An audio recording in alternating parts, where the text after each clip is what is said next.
There's something you've probably noticed, but never fully stopped to question. Public spaces don't feel the same anymore. Malls, airports, grocery stores, streets, people are there. But something about them feels slightly removed, like they're present, but not fully inside themselves. And the strange part is, you can't tell if the change is happening in them or in you. Welcome to Mysterious Encounters. Tonight's file is not about conspiracy, not about fiction. It's about perception, and a question that keeps resurfacing in quiet moments. What if the world didn't become different? What if you just started noticing it more clearly? Think about the last time you were in a crowded public place. You probably saw dozens, maybe hundreds of people, walking, talking, waiting, moving through space. But if you slow it down in your memory, something strange appears. Not everyone feels fully there. Some people move with a kind of automatic rhythm.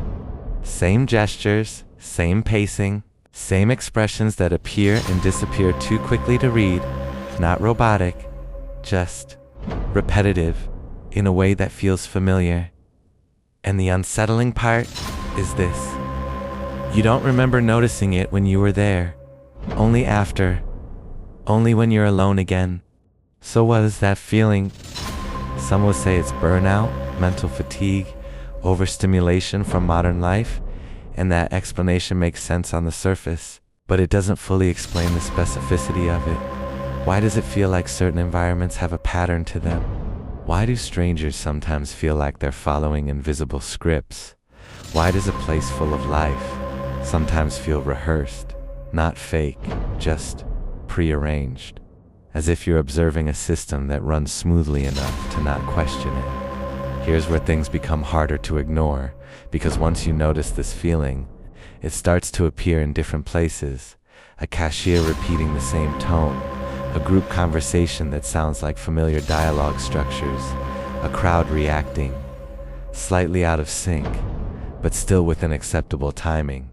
Nothing proves anything, nothing breaks reality, but something introduces doubt. And doubt has a way of spreading quietly, not as fear, but as observation. Psychologists would call this pattern recognition, the brain trying to organize noise into meaning. But there's another layer worth considering. What happens when awareness becomes too sharp? When you stop seeing crowds and start seeing individual fragments inside them? Movements, loops, rhythms. Not evidence of anything unnatural, but evidence that your attention has shifted. And once attention shifts like that, it doesn't easily shift back. Maybe nothing is wrong. Maybe everything is exactly as it has always been. Or maybe you've simply begun noticing the seams, and once you notice the seams, you stop seeing the surface the same way again. Because the question is no longer, is something happening? The question becomes, what exactly have I been looking at this whole time? This was the Fracture Files, Episode 1, The Scripted Crowd, and if this felt familiar, you may want to pay attention to what comes next. Because the fracture doesn't begin with chaos, it begins with recognition.